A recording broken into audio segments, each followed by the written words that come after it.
Good morning বন্ধুরা। আজকে কিন্তু রিধানকে আজ স্কুলে পাঠাইনি, কারণ কালকে ওদের স্কুলে প্রোগ্রাম আছে 15 আগস্ট। তো ওদের প্রোগ্রাম থাকে, তো আগের দিন না ওদের কি হয় ঠিক করে ক্লাস হয় না, যেহেতু এক্সাম। মানে এই কয়েকটা দিন আগে তোমরা দেখলে এক্সাম হলো, আবার কিন্তু একটা হ্যাপিয়ারলি এক্সাম যেটা হচ্ছে দুর্গাপুজোর আগে আগেই ওদের হয়ে যায়। প্রচুর সিলেবাস, তো এখনো ঠিক করে ওর সিলেবাসটাও কমপ্লিট হয়নি, প্রচুর টেনশন। এই টেনশনে আমারই ঠিক করে কাজ ভিডিও কিছুই হচ্ছে না। তো আজকে ওই জন্য ওকে পাঠাইনি। ওকে এই জাস্ট তুললাম, বললাম যে মুখটা ধুয়ে এসো। ও উঠে ওই যে বাইরেটা বসে বসে মুখ ধুচ্ছে, ওই যে রিধান বসে রয়েছে ব্রাশ করছে। আর আমি এখানে দেখো বেডটা ভালোভাবে ঝাড়লাম। বিছানার চাদরটা তো খুব বেশি দিন হয়নি, আগের দিনই পেতেছি, তার আগের দিন বোধহয়। তো আরেকবার করে ঝেড়ে দিয়েছি ভালো করে বিছানার চাদরটা তুলে। আর এই যে নিচে দেখো এগুলো রেখেছি, এগুলোও ঝেড়ে গুছিয়ে রাখবো। তারপর ওকে পড়তে বসিয়ে তারপরেই কিন্তু ঘরের এই ঝাঁট দেওয়া বলো, রান্না বান্না বলো, এই কাজগুলো করব। তো যতক্ষণ ঘুমাচ্ছিল ততক্ষণ দুধটাও ফুটিয়ে রেখেছি। গরুর দুধ জানোই ওর জন্য নেওয়া হয়।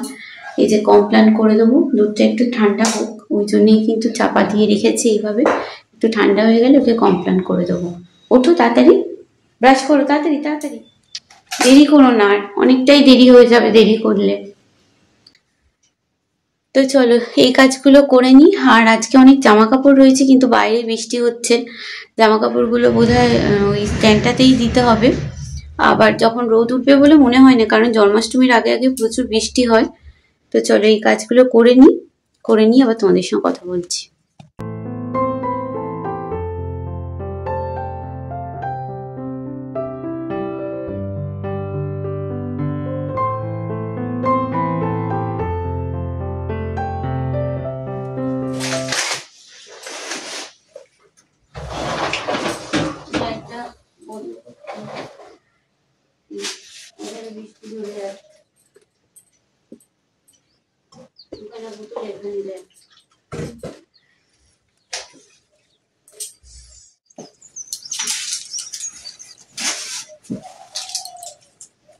বসেছো? কমপ্লান নিয়ে আসছি, আমি নিয়ে আসছি কমপ্লানটা, ততক্ষণ তুমি এখানে দেখতে পাচ্ছ। বেঙ্গলি গ্রামারটা বের করো, পড়তে থাকো, ঠিক আছে?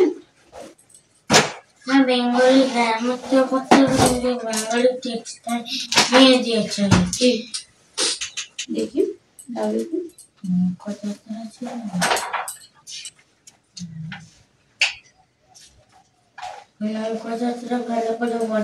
নৌকা যাত্রা, না না নৌকা যাত্রা নয়, ওই যে তোমার দেশের মাটিটা বাকি ছিল ওটা হয়েছে না, দেশের মাটিটা বলেছে। হ্যাঁ,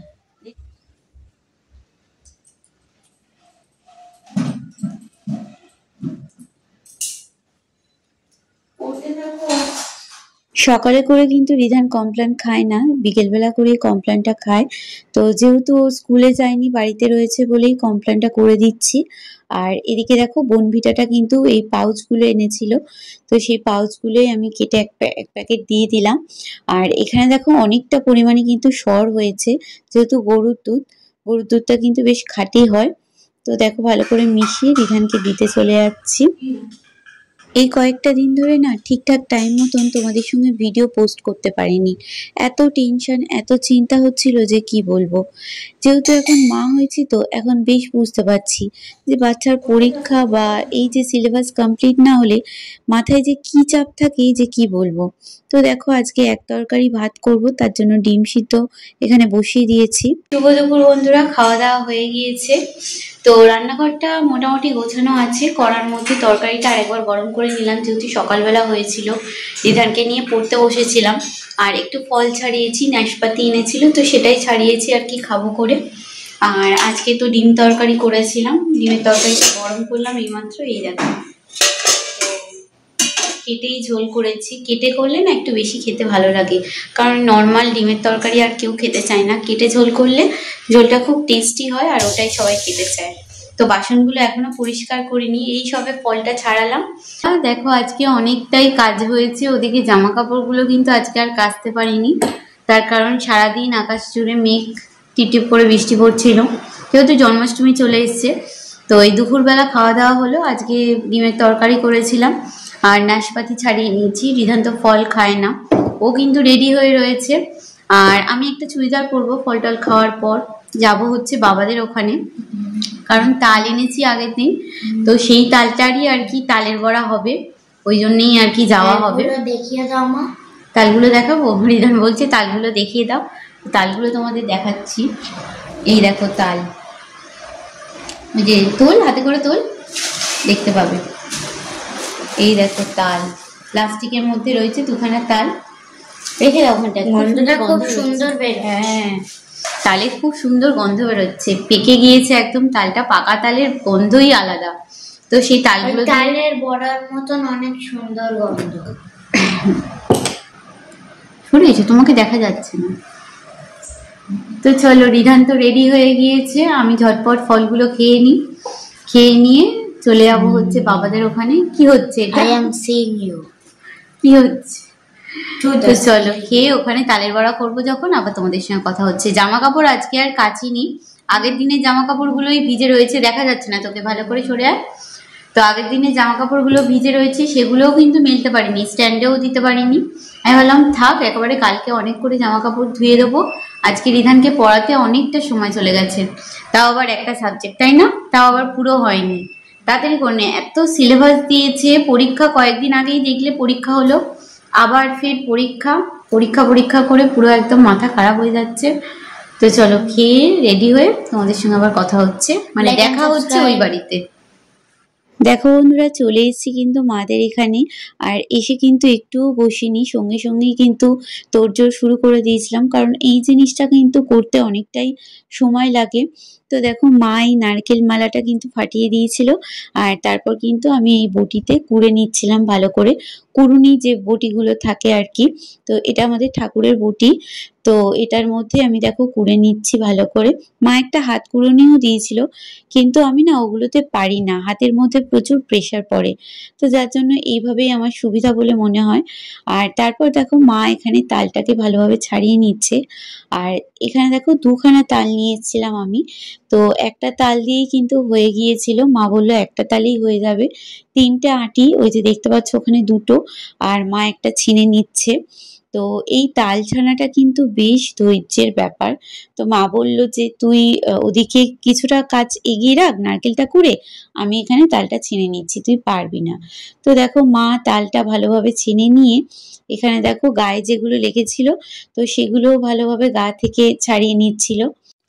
এই তালের মধ্যে ছোট্ট ছোট্ট সাদা সাদা সুতোর মতন থাকে, তো চাঁচ বলে না কি বলে আমি জানি না, অতটা বলতে পারছি না। তো সেইগুলোও কিন্তু তোমরা চাইলে আলাদা করে ছাঁকনিতে ছেঁকে নিতে পারো। তো মা ছাঁকিনি সেটা। তো দেখো, হাফটা নারকেল দিয়ে দিচ্ছে, তো পুরোটা দিয়ে দিতে লাগবে না বললো। তারপর দেখো, আটা দিচ্ছে এখানে, আর ময়দাও দেবে, আটাটা অল্প দিল। এখানে দেখো অল্প করে চালের গুঁড়ো দিচ্ছে, আর ওই যে দেখো কড়ার মধ্যে ময়দাটা চেলে রেখেছি আমি। তো ময়দাটা সবসময় চেলে নেওয়াই ভালো, কারণ বর্ষাকাল তো এখন, পোকা হওয়ার সম্ভাবনা থাকে। তো যদিও বা এটায় পোকা হয়নি, দেখো ময়দাটা কিছুটা পরিমাণে মা নিয়ে নিয়েছে, নিয়ে কিন্তু সুজিটাও কিন্তু আমি তৈরি করে রেখেছিলাম। দেখো, এই যে কড়ার মধ্যে গরম জল দিয়ে কিন্তু আগে থেকে ভিজিয়ে রাখা ছিল, যাতে নরম হয় একদম সুজিটা। তো নরম হয়ে গিয়েছিল, সেটাই কিন্তু দিয়ে দেওয়া হলো এখানে। আর এখানে দেখো, চিনিটাকে এলাচের সঙ্গে গুঁড়ো করে নেওয়া হচ্ছে, তাতে কি হবে, এলাচটাও কিন্তু মুখে দানা দানা পড়বে না, আর চিনিটাও ভালোভাবে কিন্তু মানে মিশে যাবে আর কি ওই ব্যাটারটার সঙ্গে। তো দেখো, মা এখানে চিনিটাও অ্যাড করে নিচ্ছে, সবটা কিন্তু পরিমাণ অনুযায়ী। তো এখানে কিন্তু আমাদের দুবারে করা হয়েছিল, পুরো চিনিটা দেওয়া হয়নি। তো একটু গরম জল করতে হয়েছিল ব্যাটারটা মাখানোর জন্য। তো দেখো, যতটা পরিমাণে দরকার ততটাই দেবে, বেশি জল দিয়ে দিলে কিন্তু পাতলা হয়ে যাবে।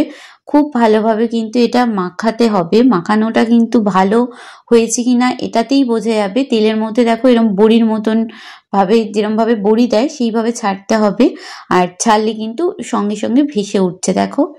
তো সেটা থেকেই তোমরা বুঝবে যে তালের বড়াটা কিন্তু ভালোভাবে ব্যাটারটা মাখানো হয়েছে। তো সেটা ভালোভাবে মাখানোর পর একটু দেখো গোল্ডেন ব্রাউন হয়ে আসলে তুলে নিতে হবে। মা দেখো বুঝে বুঝে তুলে নিচ্ছে। তো এগুলো হচ্ছে চিনি কম দিয়ে তৈরি হয়েছিল। আর এখান থেকে দেখো একটা আগুনের ধারে দিয়ে দিল, যেহেতু দিতে হয়, পিঠে বলো বা যাই কিছু করলে কিন্তু দিতে হয় নাকি, এটাই নিয়ম। তো দেখো বড়াগুলো কিন্তু সব সমান পরিমাণে হয়েছে। আমি কিন্তু বড়াগুলো বড়ির মতন করে ছাড়ছিলাম, আর মা কিন্তু ভেজে নিচ্ছিল। তো এখানে দেখো এর ভয়েসটা আমি তোমাদের সঙ্গে অ্যাড করতে পারিনি, ছেলের জন্য ম্যাগি বসিয়েছিলাম। ম্যাগি হয়ে গেলে কিন্তু ম্যাগিটা খেয়েও পড়তে চলে যাবে, তো তার জন্যই দেখো ম্যাগিটা বসিয়ে দিয়েছিলাম। আর প্রচুর ঘামছিলাম, দেখো সেই দুপুর থেকে কিন্তু একটুও বসিনি। তো এখানে দুরকম বড়া রয়েছে, যেহেতু মাদের সুগার, তাই মাদের যে বড়াটা ওটা কিন্তু চিনিটা অল্প পরিমাণে দেওয়া হয়েছিল, আর পরে কিন্তু চিনি অ্যাড করে আমাদের গুলোও করে নিয়েছিলাম। তো 2 হাঁড়ি বড়া এখানে তৈরি হয়েছিল। আর এই দেখো ম্যাগিটা হচ্ছে আরো সিদ্ধ হবে, হলে পরে মশলা দেবো। আর এখানে ওই তেলটা কিন্তু পরিষ্কারই একদম রয়েছে। তো তোমাদের আর একবার করে দেখিয়ে দিই, এই দেখো এটা হচ্ছে চিনি দেওয়া বড়া, যেটা হচ্ছে আমরা খাবো, আর এটা হচ্ছে মা বাবা খাবে, যেহেতু সুগার রয়েছে চিনিটা কম করে দেওয়া। এইমাত্র বাড়িতে ফিরলাম, ফিরে কিন্তু চেঞ্জ করে নিলাম। জামা কাপড়গুলো দেখো কি অবস্থা, বাড়িতে একটু না থাকলে বাড়িতে যেন হুলুস তুলুস বেঁধে যায়। ওর বাবা এসেছিল আজকে, কাল যেহেতু 15 অগস্ট খেলা হচ্ছে, মনে হয় অনেক রাত পর্যন্ত খেলা হবে, তো আমাকে কোনো রকম নামিয়ে দিয়ে গেল ওই আমার বাপের বাড়ির ওখানেই যে মাঠটা আছে ওই মাঠেই খেলা হচ্ছে। এখন বাজে হচ্ছে 11টা 10। তো তালের বড়া তো মা পাঠিয়ে দিয়েছে দেখো এখানে, আর ওখানে ডাল আর আলু ভাজা করেছিলাম আর ভাত, ওটাই নিয়ে কিন্তু মা গুছিয়ে দিয়েছিল, ওটাই নিয়ে চলে এসেছি। তো চলো, আর ভালো লাগছে না, মনে হচ্ছে এবার একটু শুই। আজকে সারাদিন একটু শুতে বসতেও পারিনি, মানে রিধানের ওপর দিয়েই চলে গেছে, ওকে পড়াতে পড়াতেই সময় চলে গিয়েছে। আর মাকে অনেকদিন ধরেই তোমাদের দেখানো হচ্ছে না। এই যে মা দেখো, প্রচুর গরম লাগছে। মায়ের এখানেও একটা ছোট্ট ফ্যান, মানে জানোই তোমরা, তো এই ফ্যানটা কিন্তু চলে, সব সময়ই চলে। যখন এই বড় ফ্যানটা না চলে তখন কিন্তু ওই ছোট ফ্যানটাই চলে। তো চলো, অনেকটা রাত হলো, এবার বাই বাই বলার সময় হয়ে গিয়েছে আর কি। তো চলো আজ এই পর্যন্তই, কাল আবার একটা নতুন ভিডিওতে তোমাদের সঙ্গে দেখা হচ্ছে। সবাই খুব ভালো থেকো, সুস্থ থেকো, গুড নাইট।